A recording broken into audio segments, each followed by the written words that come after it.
dengan bantuan H.B.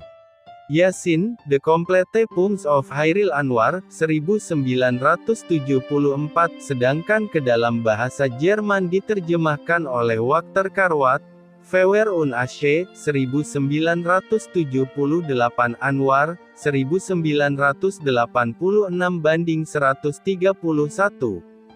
Sajak-sajak Chairil Anwar banyak dimuat di banyak media cetak baik majalah maupun surat kabar.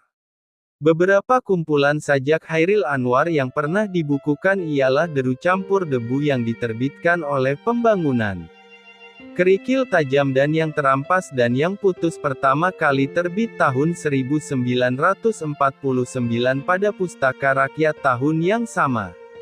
Kemudian kumpulan sajak bersama Asrul Sani dan Rifai Aspin yang berjudul Tiga Menguak Takdir terbit pada Balai Pustaka 1950